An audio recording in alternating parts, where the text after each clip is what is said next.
Colossenses capítulo 2, a partir do versículo 6. Aqueles que puderem, se coloquem de pé para lermos a palavra de Deus. Portanto, assim como recebestes Cristo Jesus, o Senhor, também andai nele, arraigados e edificados nele, e confirmados na fé, como fostes ensinados, sempre cheios de ações de graças. Tende cuidado para que ninguém vos tome por presa, por meio de filosofias e sutilezas vazias, segundo a tradição dos homens, conforme os espíritos elementares do mundo, e não de acordo com Cristo, pois nele habita corporalmente toda a plenitude da divindade, e nele a cabeça de todo principado e poder tendes a vossa plenitude. Até aqui, irmãos. Vamos orar mais uma vez. Santo Deus, amado Pai, nós somos gratos pela Tua santa palavra que foi lida neste momento, Deus. Pedimos ao Pai a Tua direção para que possamos compreender aquilo que o Senhor tem a ensinar a cada um de nós, ó Pai. Que eu seja apenas um instrumento em Tuas mãos, Pai, para transmitir aquilo que o Senhor quer para a Tua igreja, para o Teu povo. E que nesta noite nós sejamos cheios da Tua palavra e cheios do Espírito Santo, que sejamos de fato transformados pelo Senhor. Oramos assim em nome de Jesus. Amém. Podem sentar, irmãos.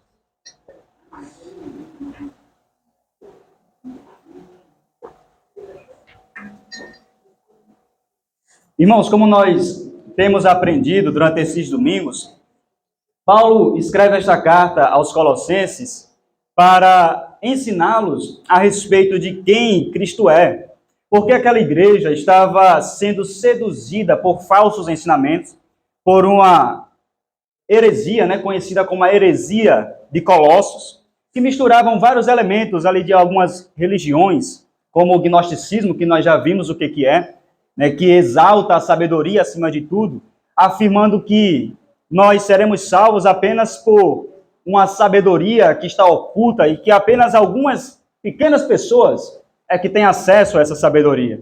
Também pelo judaísmo, os judaizantes que estavam ingressando ali no meio, que estavam corrompendo a fé cristã, afirmando que para ser salvos nós precisaríamos retornar a alguns elementos do judaísmo, como a circuncisão, a guarda do sábado, entre outras práticas. Então Paulo escreve aos Colossenses, irmãos, para mostrar que Cristo é suficiente.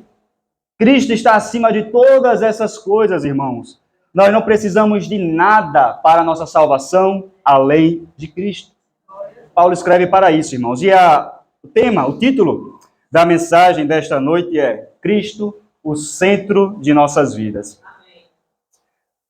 Irmãos, esse texto que nós acabamos de ler, Paulo inicia com uma palavrinha chamada conjunção conclusiva, ou seja, ele vai aqui estabelecer uma conclusão com base naquilo que ele falou anteriormente, naquilo que nós já vimos no domingo passado. No versículo 5, ele finaliza dizendo: alegrando-me ao ver a vossa ordem e a firmeza da vossa fé em Cristo. E aí ele começa o versículo 6 dizendo, portanto, ou seja, ele está dizendo, a conclusão disso, irmãos, é que vocês, assim como vocês receberam a Cristo, vocês também devem andar nele. Esse texto, irmãos, está diretamente ligado ao texto anterior. Paulo falou a respeito da firmeza da fé dos colossenses. A firmeza que estava baseada em Cristo. Então, Paulo faz uma conexão aqui entre a fé que os colossenses têm e o receber a Cristo. Ou seja, irmãos, nós não podemos fazer uma separação entre a fé em Cristo e receber a Cristo, que é o que muitas pessoas hoje em dia têm feito. Muitas pessoas, irmãos, afirmam crer em Cristo.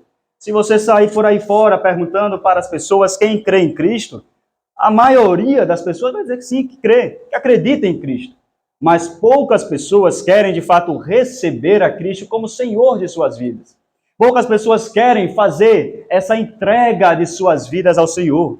Elas não querem uma pessoa controlando as suas vidas, elas querem viver a vida da maneira que elas acham melhor, da maneira que elas bem entenderem. Sendo que Paulo diz, assim como vocês receberam a Cristo, também andai nele. A comparação, irmãos, de Paulo aqui é com a de uma peregrinação. Paulo fala que nós somos peregrinos. Nós estamos aqui neste mundo em peregrinação. Então, enquanto nós estivermos nessa peregrinação, o nosso andar deve ser marcado por quem Cristo é. E algumas pessoas, irmãos, que estavam semeando esses falsos ensinos na igreja, estavam afastando aqueles irmãos, aqueles cristãos, de quem Cristo é. Estavam afastando de Cristo. Por quê? Eles agora achavam que outras coisas além de Cristo, outras coisas além de Cristo, precisariam ser acrescentadas à nossa fé para que assim nós possamos ser salvos. Eu preciso da fé em Cristo, mas eu também preciso fazer isso aqui. Eu preciso ter fé em Cristo, mas também preciso fazer aquilo outro. Enquanto que a Bíblia nos fala de maneira clara, irmãos, que a nossa fé, que a nossa salvação é apenas por meio da fé em Cristo. Não há nenhuma outra forma de nós alcançarmos a salvação senão através de Cristo. Nada que nós venhamos a fazer, irmãos, poderá nos salvar. Em outra versão, que talvez você tenha, no versículo 6, diz assim: continuem a viver nele. Nós devemos continuar, irmãos, assim como nós recebemos a Cristo no princípio, nós devemos continuar a viver nele, irmãos. Cristo deve ser o centro de nossa fé e deve ser o centro da nossa caminhada cristã. Mas é possível, irmãos, ainda, Paulo falando isso a respeito de andar em Cristo, é possível que algumas pessoas ainda assim se perguntem, se questionem, o que significa andar em Cristo? O que significa continuar a viver em Cristo? Qual é o significado prático disso para as nossas vidas? Então, irmãos, no versículo 7, Paulo vai elencar 4 características que marcam a nossa caminhada cristã. E o primeiro aspecto, irmãos, de Cristo ser o centro da nossa vida, é que nós devemos andar nele. E dentro desse primeiro aspecto, Paulo vai falar essas 4 características. A primeira delas, aqui no versículo 7, ele diz que nós devemos estar enraizados em Cristo. O versículo 7 diz: arraigados nele. Arraigados nele. Em algumas versões, radicados nele. Que significa enraizados. A linguagem utilizada aqui por Paulo é uma linguagem agrícola. É uma linguagem de algo que aconteceu de uma vez por todas. Uma árvore, irmãos, quando ela é plantada em um determinado lugar, ela não fica trocando de solo várias vezes. Ora ela está nesse solo, ora está em outro solo, ora está em outro solo ainda, não. Uma vez que aquela árvore é plantada naquele solo, ela permanece naquele solo, vai crescendo, vai se fortalecendo e as suas raízes vão ficando cada vez mais profundas, que se torna até mesmo difícil arrancar aquela árvore dali, de tão enraizada que ela está. E essa é a linguagem que Paulo utiliza para cada um de nós, irmãos. O solo é Cristo. E nós somos as árvores, irmãos. Nós somos essas árvores cujas raízes devem estar cada vez mais profundas em Cristo. E nós devemos, irmãos, nos alimentar de Cristo, porque de onde a árvore puxa os nutrientes, absorve os nutrientes? É do solo. Então, se Cristo é o solo, irmãos, os nutrientes dos quais nós precisamos para viver estão em Cristo. Aleluia. Apenas em Cristo. O foco de Paulo aqui nesse texto, irmãos, é Cristo, é mostrar que nós fomos plantados nele e assim devemos continuar enraizados nele, nos alimentando dele, porque dele depende a nossa sobrevivência, irmãos. Dele depende a nossa sobrevivência. Essa semana, eu ouvi uma frase que dizia: você é o que você se alimenta. É uma frase interessante, né? Você é o que você se alimenta, né? Se você consome muito alimento industrializado, por exemplo, muita gordura, você vai ter uma saúde não muito boa, não é verdade? Mas quando você tem uma alimentação saudável, você vai crescendo de maneira saudável, você vai tendo uma vida com saúde. Mas levando isso para a questão espiritual, irmãos, como é que nós queremos ter uma espiritualidade saudável? Queremos ser cristãos saudáveis se nós não temos nos alimentado da palavra de Deus? Como nós queremos ser cristãos, irmãos, de fato, firmes no Senhor, sem vacilarmos, se o nosso alimento, que é a Bíblia, tem ficado esquecido lá na nossa prateleira e nós apenas utilizamos a Bíblia quando estamos aqui no culto? Nós não temos, irmãos, como crescer de maneira saudável sem os nutrientes fornecidos pelo Senhor. Nós devemos viver em uma constante comunhão com Ele, irmãos. Constante comunhão com Ele através da leitura da palavra e da oração. Caso contrário, nós não cresceremos de maneira saudável. Segundo aspecto que Paulo fala aqui, irmãos, no versículo 7 ainda, ele diz, edificados em Cristo. Paulo utilizou um elemento, uma linguagem agrícola, e agora utiliza uma linguagem, um termo que está relacionado à construção civil. E quando ele fala de edificação, ele está falando da construção de um edifício. Um edifício vai sendo construído pouco a pouco. E assim somos nós também. Em 2 Pedro, capítulo 3, vai nos falar a respeito, utilizar uma linguagem semelhante a esta de Paulo, para falar a respeito de nós, como nós devemos ser enquanto cristãos. 2 Pedro 3,18 diz assim, antes, crescei na graça e no conhecimento de nosso Senhor e Salvador Jesus Cristo. A Ele seja dada a glória, agora e na eternidade. Amém. Amém. Crescei na graça e no conhecimento do nosso Senhor e Salvador Jesus Cristo. Edificados nele, irmão, significa nós estarmos crescendo no conhecimento de quem Cristo é. Mas muitas vezes, irmãos, nós estacionamos, nós conhecemos um pouco de quem é Cristo, nos aproximamos um pouco da igreja, nos aproximamos um pouco da palavra e chega o tempo que a gente diz, não, eu acho que eu não preciso mais conhecer, eu já conheço o suficiente, não preciso mais de nada. Isso já aconteceu comigo, não comigo, mas uma experiência que eu tive com uma pessoa, saindo para evangelizar, naquele último evangelismo que nós fizemos aqui no bairro, e eu falei com uma pessoa, você sente vontade de conhecer mais a Cristo? A resposta foi essa, eu disse, não. Eu já conheço o suficiente. Não tenho necessidade de conhecer mais de Cristo. Eu disse, tudo bem. Não ia questionar ali para não entrar em uma discussão. Mas, irmãos, todos nós precisamos conhecer mais quem Cristo é. Isso é o que Pedro nos fala aqui. Crescei na graça e no conhecimento de nosso Senhor e Salvador Jesus Cristo. Irmãos, como nós vamos crescer no conhecimento dele se nós não nos dedicarmos à leitura da palavra de Deus, irmãos? A palavra de Deus é a revelação do próprio Deus para nossas vidas, irmãos. Deus se fez conhecido, Deus se torna conhecido a partir do momento em que nós lemos a palavra de Deus.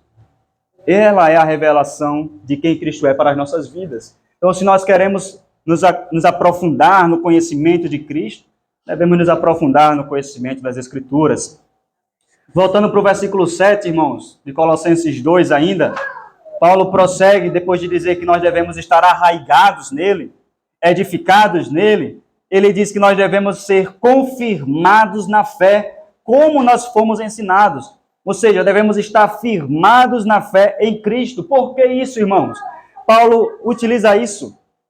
Paulo reafirma isso, porque os colossenses haviam recebido a Cristo no princípio. Não foi Paulo quem plantou aquela igreja. Foi um outro irmão que plantou, mas ele plantou pregando o verdadeiro evangelho. E os colossenses receberam esse evangelho. Mas aí depois o que aconteceu? Outros ensinamentos estavam entrando naquela igreja e eles estavam dando ouvidos a falsas doutrinas, um falso evangelho, tradições e filosofias de homens. E é isso que Paulo vai falar no versículo 8. Eles estavam dando ouvidos a isso. Mas Paulo diz, vocês devem estar firmados na fé, como vocês foram ensinados, ou seja, aquela fé do princípio, que mostra que Cristo é suficiente. Vocês não precisam de mais nada, de filosofias de homens, de tradições de homens. Tudo que vocês precisam é de Cristo. E Paulo exorta, irmãos, a igreja de Colossos a um retorno ao verdadeiro evangelho.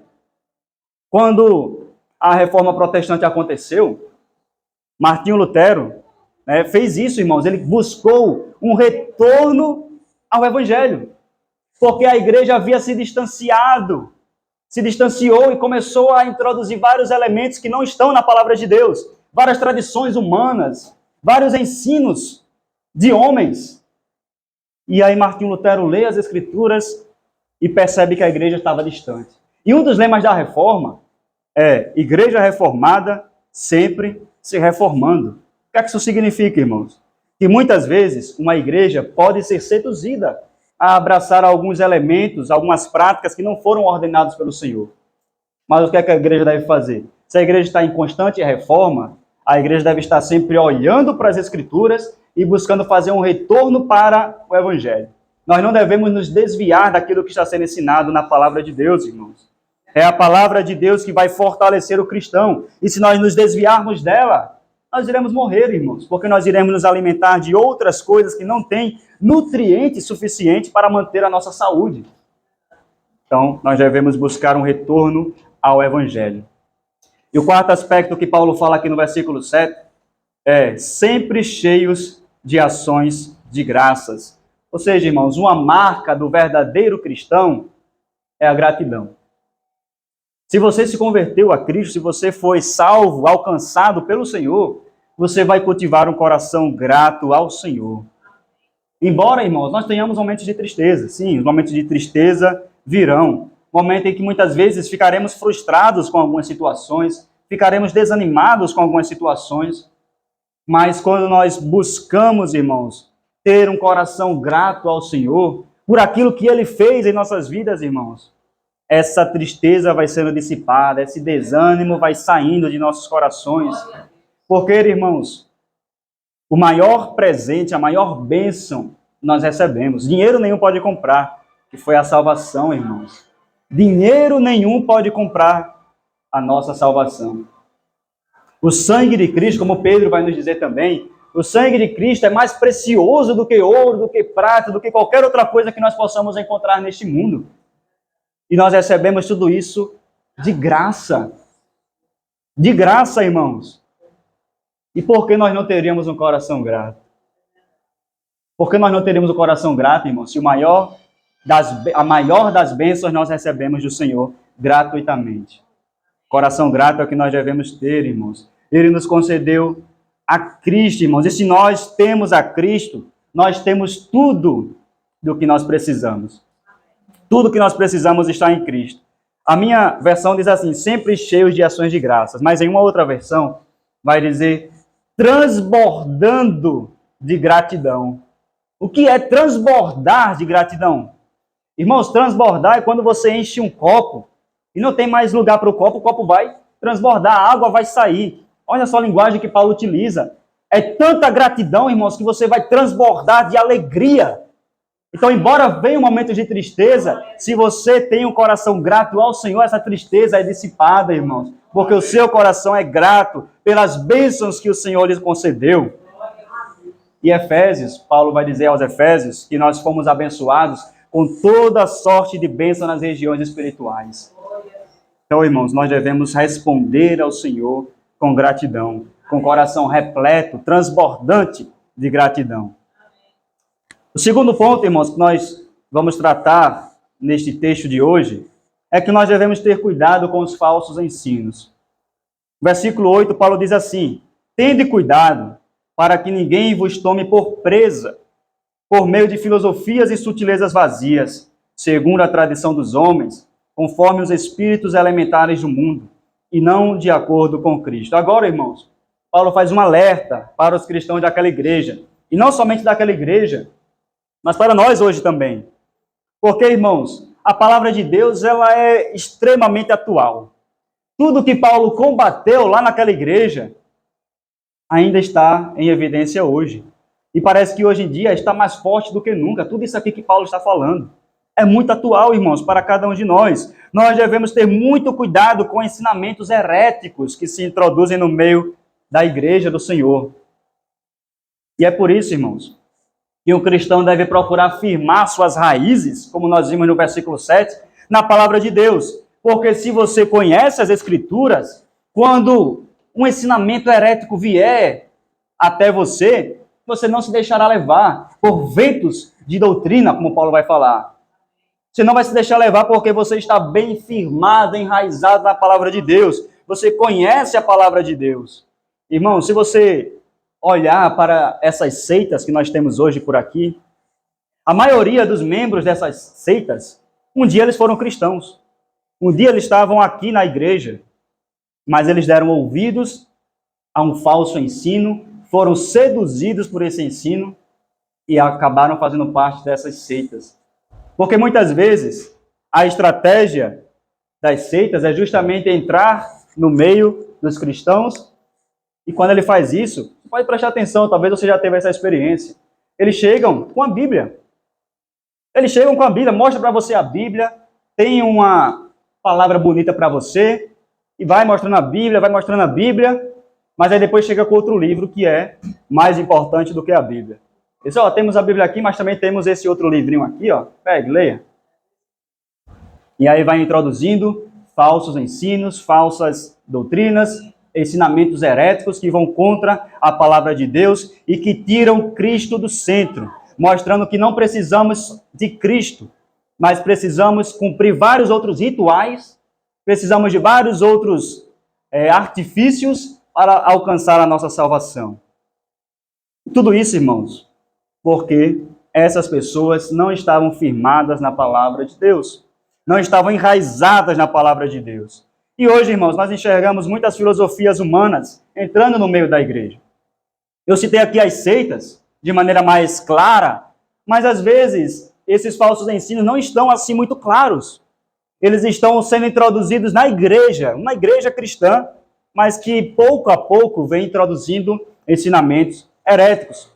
Pregações, irmãos, que não têm como centro Cristo, mas que têm como centro o homem, que tentam agradar o homem. E isso tem entrado dentro da igreja do Senhor.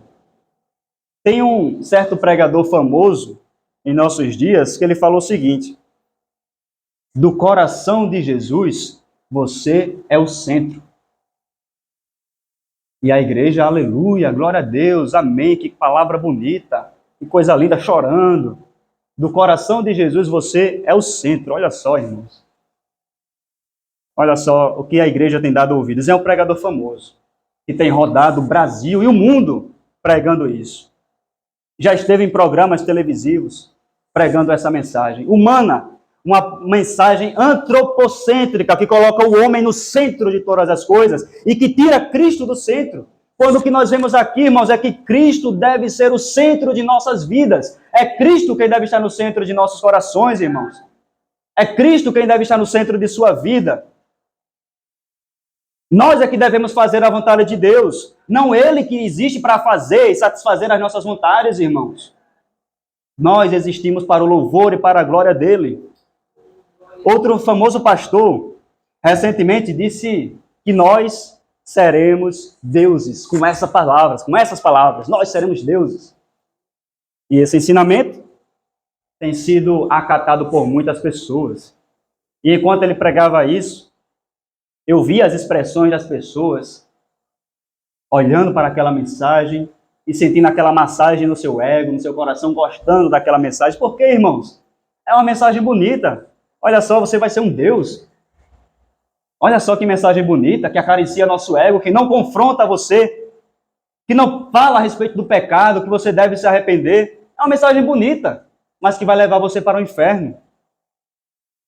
E é esse tipo de mensagem que muitas pessoas têm dado ouvidos aí fora, irmãos. É esse tipo de mensagens, filosofias humanas, tradições humanas, tem tirado Cristo do centro de nossas vidas, irmãos. Irmãos, em nossos corações existe um trono. Sabia disso? Em nossos corações existe um trono. E a pergunta que nós devemos fazer é: quem está sentado no trono do seu coração? Quem está sentado no trono dos seus corações? Irmãos, esse é um exercício que nós devemos fazer diariamente.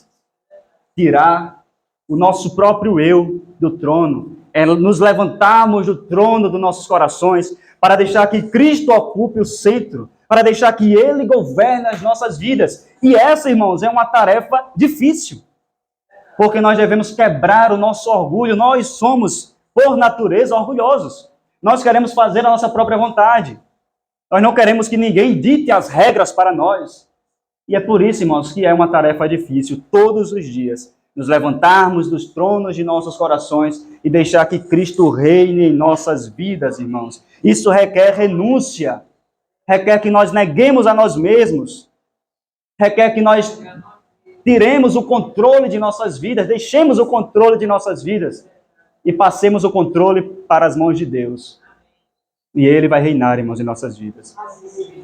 Mas, irmãos, à medida que nós conhecemos a Cristo, à medida que nós sabemos quem Cristo é, não haverá dificuldade nenhuma, irmãos, para nós fazermos esse exercício. Porque sabemos que Cristo é soberano sobre tudo. Sabemos que Cristo quer o melhor para nossas vidas, irmãos. E se nós entendermos que Deus é o nosso Pai, e como Pai amado, Ele vai sempre buscar fazer o que é melhor para os nossos filhos, irmãos, não haverá dificuldade de nós deixarmos que Ele assuma o controle. Não haverá dificuldade, irmãos. O pastor Augusto Nicodemos, irmãos, vai falar a respeito desse texto, no versículo 8. Ele vai dizer que esses espíritos elementares que Paulo fala aqui nesse texto eram uma referência aos ensinos lá dessa heresia de Colossos, que afirmavam que os anjos eram mediadores entre Deus e os homens. Em um plano espiritual, os homens estavam aqui embaixo, tinham os anjos aqui no centro, e Deus estava lá em cima. Nós não tínhamos a capacidade de chegar até Deus. Então, o que é que acontece? Nós temos os anjos para mediar as nossas orações, e os anjos é que nos levam até Deus. Essa era a heresia de Colossos. E algo bem semelhante, irmãos, acontece em nossos dias. Porque na heresia de Colossos também colocava os astros como tendo algum tipo de influência em nossas vidas. Isso lembra alguma coisa? O horóscopo, talvez, né? Que muitos que se dizem cristãos também acreditam no horóscopo.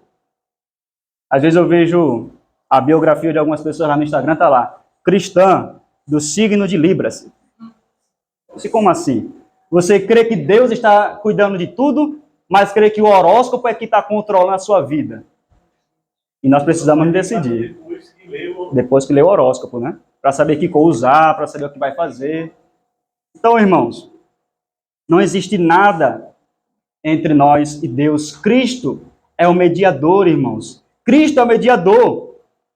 1 Timóteo 2,5 diz, porque há um só Deus e um só mediador entre Deus e os homens, Jesus Cristo, homem. Ele, irmãos, é o nosso mediador. É através de Cristo, somente através dele que nós temos acesso ao Pai, irmãos. Ele é o nosso sumo sacerdote, como lemos no início do nosso culto. É através dele que nós nos relacionamos com o Pai, irmãos. É através dele. Como, irmãos, nós podemos deixar Cristo de lado para nos apegar a outras coisas? Se nós temos acesso direto a Deus, por que nós iríamos buscar outros meios? Fazendo um paralelo, uma comparação, se o irmão Ângelo é dono de uma empresa e eu tenho acesso direto a ele, por que eu procuraria o secretário? No lugar de falar diretamente com o Ângelo. É isso que muitas pessoas têm feito, irmãos. Têm colocado outras coisas entre Deus e nós. Mas nós, irmãos, temos acesso ao Pai direto através de Jesus Cristo. Por que quereríamos buscar outros meios ou pessoas para chegarmos até Ele, irmãos? Todo ensinamento que retira Cristo do centro deve ser rejeitado, irmãos. Cristo deve ser o centro de nossas vidas. Cristo deve ser o centro da nossa pregação. Então, muito cuidado. Assim como Paulo disse aqui, tenha cuidado. Esse alerta permanece. Tome muito cuidado com as pregações que você tem ouvido por aí. Pregações que não falam exaltando a Cristo. Pregações que não falam a respeito do pecado, do evangelho. E que colocam o homem no centro. Isso deve ser rejeitado, irmãos. Isso não é Bíblia. Isso é filosofia humana. Isso é tradição de homens. Só ouça as pregações que colocam Cristo como centro. Terceiro e último aspecto, irmãos, que nós aprendemos aqui nesse texto, é que nós devemos ser aperfeiçoados em Cristo. Versículo 9 diz assim, pois nele, em Cristo, habita corporalmente toda a plenitude da divindade, e nele a cabeça de todo principado e poder, tendes a vossa plenitude. Ou, em outras versões, vocês são aperfeiçoados, estão aperfeiçoados. Irmãos, e o que Paulo vai ensinar aqui nesses dois versículos, atacava também essa heresia de Colossos. Porque essas pessoas que tinham uma influência dos gregos, afirmavam que a matéria era ruim, a matéria era má, o nosso corpo era algo ruim. Eles prezavam apenas pelo lado espiritual e achavam que o corpo era ruim, não importava. E isso até mesmo tem influenciado os nossos dias hoje. As pessoas também consideram o material como sendo algo ruim, às vezes, e apenas prezam pelo plano espiritual. E aqui Paulo vai dizer, em Cristo habita corporalmente a plenitude da divindade. O que é que Paulo está dizendo com isso, irmãos? Que a divindade habita no corpo de Cristo, ou seja, Cristo é verdadeiramente Deus e verdadeiramente homem. A heresia de Colossos afirmava o quê? Que Cristo não tinha um corpo físico. Ele não tinha um corpo físico, ele era apenas o Espírito. Apenas Espírito. E eu já tive contato com pessoas que pensavam que Cristo hoje não tinha mais corpo. Mas a Bíblia fala que Cristo ressuscitou em corpo, irmãos. E ele subiu aos céus em corpo. Aleluia. E ele voltará corporalmente, irmãos. É isso que a Bíblia nos ensina. Cristo não subiu um espírito apenas, ele subiu em corpo. E ele continua até hoje, irmãos, sendo 100% Deus e 100% homem. Ele continua sendo, irmãos. E Paulo combate essa heresia, irmãos, afirmando que Cristo é o cabeça de todo o principado. Veja que Paulo não vai negar a existência de seres espirituais. Ele não vai negar a existência dos anjos, dos demônios, ele não nega isso. Mas ele afirma que Cristo é o cabeça de todo o principado e poder. O que é que isso significa? Significa, irmãos, que mesmo os demônios estão debaixo da autoridade de Cristo. Irmão, Satanás, como disse algum teólogo que eu não lembro agora, Satanás é como um cãozinho na coleira de Cristo. Só vai até onde Deus permite. Não foi assim que aconteceu com Jó? Satanás chegou até Deus e Deus teve que dar autorização para Satanás fazer alguma coisa com Jó. Mas você só vai daqui até aqui. E ele não vai. Isso significa, irmãos, que Deus é soberano sobre todas as coisas, até mesmo sobre os demônios. Até mesmo sobre os demônios, irmãos. Cristo domina sobre tudo. Então, irmãos, por que nós procuraríamos outros caminhos senão Cristo? É nele, irmãos, que nós devemos estar aperfeiçoados. Colossenses 2:10, em outra versão, vai dizer: também nele estáis aperfeiçoados. Essa linguagem, aperfeiçoado, é uma linguagem que Paulo utiliza, talvez até em alguma versão tenha, dizendo que nós somos perfeitos. Mas perfeito não no sentido de não termos pecado, porque nós somos pecadores. Mas perfeito no sentido de que não precisamos de mais nada além de Cristo. Não precisamos de nada, irmãos. Nós estamos completos em Cristo. Nós só precisamos dele para a nossa salvação. Nós só precisamos dele para o nosso crescimento, para o nosso desenvolvimento. Nós só precisamos de Cristo, irmãos. Como Paulo falou em Romanos 11:36. Pois dele, por ele e para ele são todas as coisas. Aleluia. Cristo, irmãos, é o centro de tudo o que há. Para nós concluirmos, irmãos, Paulo nos ensina nesse texto que uma vez que nós colocamos a nossa fé em Cristo, no princípio, nós devemos permanecer caminhando em Cristo. Assim como a árvore, irmãos, retira os nutrientes do solo, nós também devemos retirar os nossos nutrientes de Cristo. Devemos ser alimentados constantemente por Cristo, para que possamos continuar crescendo como edifício, em graça e em conhecimento do Senhor Jesus Cristo. Aleluia. Nós somos alimentados por Ele e é por meio dele que continuamos a crescer. Irmãos, muitos falsos mestres e falsos pastores hoje em dia têm se levantado para tentar tirar Cristo do centro. Eles estão tentando, irmãos, arrancar Cristo do centro de nossas vidas. Mas que do seu coração, Cristo seja o centro. Como nós cantamos nessa canção. Que do meu coração, que do seu coração, Cristo seja o centro. Tudo o que nós precisamos, irmãos, está em Cristo. Tudo o que nós precisamos está nele. Vamos orar? Santo Deus, amado Pai, nós queremos te agradecer por essa palavra que foi ministrada aqui nesta noite. Te pedimos perdão, ó Deus, porque sabemos que muitas vezes temos tirado o Senhor do centro de nossas vidas, do centro de nossos corações. Temos deixado que o eu se assente no trono de nossos corações. Mas nesta noite, ó Deus, queremos entregar todo o nosso ser ao Senhor. Queremos entregar, ó Deus, a nossa vida para que o Senhor reine de forma completa sobre cada um de nós. Em todas as nossas decisões, ó Pai, que tudo seja guiado pelo Senhor.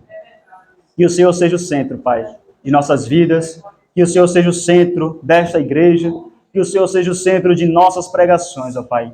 Que em todas as coisas o Teu nome e apenas o Teu nome seja exaltado. Nós oramos assim em nome de Jesus. Amém.